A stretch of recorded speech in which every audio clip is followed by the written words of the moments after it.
Hey neighbor, welcome back to ARTV. Totally normal Sunday out there, just a completely casual one, not a care in the entire world. That's why it's time for another episode of 7 on Sunday. I'm your host, John, and today I'm counting down 7 remixes of songs that I think are better than the original. I'm probably gonna have some spicy meatballs or hot takes flying out left and right, because attaching yourself to the original version of the song, I mean, that's totally normal. It's where I normally land. But the ones that I'm talking about today, we're primarily not just focusing on the ones that say, oh, I'm tossing another artist on there and calling it a remix, because every pop song on the charts does that and it's boring. I want to talk about ones that actually reimagine, re-envision what this song is. They take the structure and they twist it, and I feel like a good remix is just like a good cover song. They don't just replicate it note for note. Outside your window, I'm only here to make my peace with you. Prog rock band Coheed and Cambria make the list first at number 7 with their single Feathers that dropped in 2008 off of an album title that is far too long for me to want to say out loud. I think the original version of Feathers is really heartfelt, really sincere, really touching, more on the balladeer side of Coheed, but what I like even more is the Glitch Mob remix. I might be a total fucking weirdo for just enjoying the more cyber, spacey, almost punk electronic edge that this one has. It's very glitchy, of course the Glitch Mob remixed it, but also it gives me this feeling of almost like an astronaut looking back at Earth and seeing the things that they want to change, but they're so far removed from the situation that they just can't. A lot of people over time have pointed out that this sounds like something that would belong to the side project of their frontman Claudio Sanchez, the prizefighter Inferno, and I don't disagree with that. I think that that's a compliment, if anything, because there's a lot of good stuff to be found in what I've sampled from the prizefighter. I feel that this track in particular lent itself to being remixed because of the emotional heights that it reached, and something about it, it's just evoked even further by the Glitch Mob, who are masters in building up that suspense, and the last minute or so of this 5-minute remix just soars. Ride till I can't no more. I got the horses in the bag.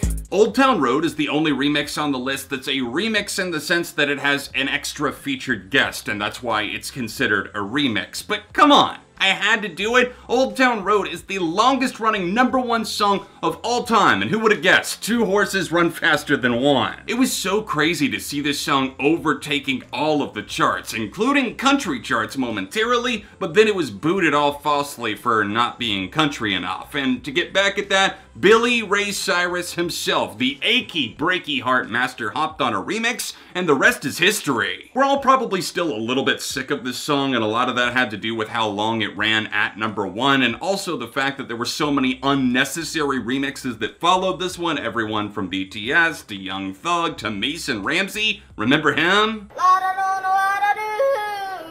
They thought they were giving the people what they wanted, but what the people wanted was just this fun little song that did add in Billy Ray Cyrus. He brings the entire song together. It's the version that got the music video. We know the rest of the story, but to anyone out there that feels the original Just Lil Nas X version was enough, this one sends it over the moon.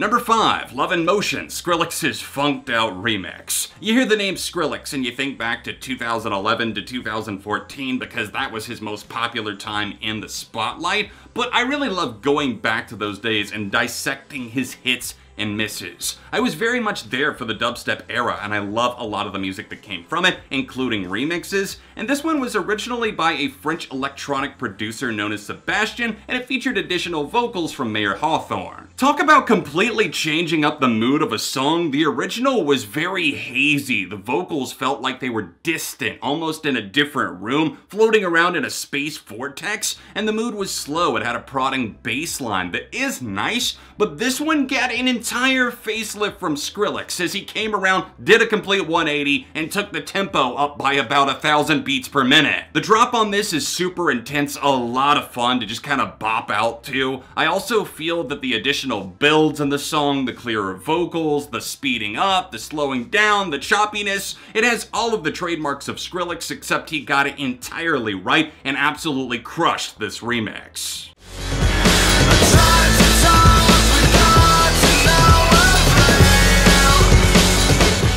Leave it to the English band The Prodigy to take a song from the final Oasis album, flip the tables, and make it better than the original song with a remix of Falling Down. Now, rest in peace Keith Flint, he was not involved in this. Of course, this was one of the few remixes that The Prodigy actually did push through. I see a lot of remixes from groups like them and the Chemical Brothers, and I say they actually must have seen something in this song to want to do a remix, and with this track in particular, Falling Down, I really think they had something to say. No disrespect to the OG version of the song, in fact, I like it a lot. I feel like the bridge of this track in particular really gets the stride going. I think it's rather simple, but of course very focused, and it's one of the best Noel Gallagher-centric Oasis tracks that came out in their later years. Now, this song makes me feel like this is Oasis in some sort of video game universe, or perhaps Scott Pilgrim vs. the World. The chippy synthesizers that kind of go up and down. It feels like putting the coin in and watching the pinball bounce around over and over again, and it just never gets old to me. The glitching synthesizers grind their way through this track, making it feel quite grimy, like you've evoked this feeling of stepping out of the club at 2 a.m., completely plastered, you're drunk stumbling through the streets in the middle of a heat wave, you're sweating, and you hear music in the background in the distance. This is the soundtrack to that, and I know that might not seem like a hard sell, but trust me, it is. Sure restraint, just like we said we should. You think I'll apologize? Leave a Trace was the toughest call that I had on the entire list, because y'all know I love me some Churches, and I love the original mix of this lead single from Every Open Eye. But in recent years, I've increasingly seen the Goldroom remix as my go-to version of the song. I really like that something kind of nostalgic and more timid is brought out. This is a song that talks about being in an abusive relationship and gaining the confidence to shut that shit down and get out of it. Now, I like the tenacity of the original that still came through with a brighter, blooming spirit, but this remix in particular chills it out, drops it off after leading up to that chorus. I love how strong her vocals are there. Of course, they sound different in the context of the remix, but paying off in spectacular fashion is what Goldroom does best. Josh Legg is the producer behind Goldroom primarily, and I really like what he did with the light, bouncing, churning synthesizers and the added restraint to make the emotional tone feel more subdued, but not in this inhumane way that actually makes them feel neutered. In fact, Lauren Mayberry's message of resilience still stands tall, and I think that that's evoked even further by this excellent remix.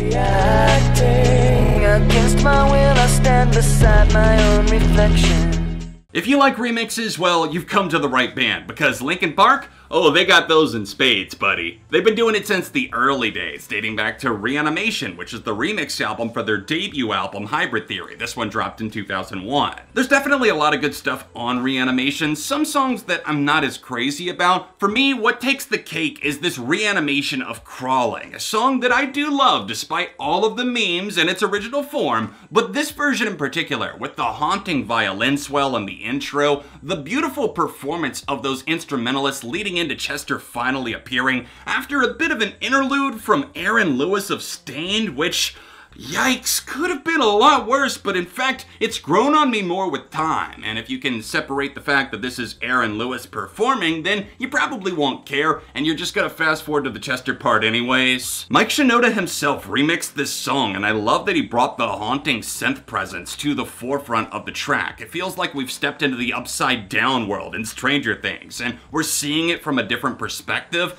The vocals are more cold, almost more calculated in a way, but still, every bit is emotive. It bites into you, and the more time you spend with the remix, the more I think you'll see it as the better version.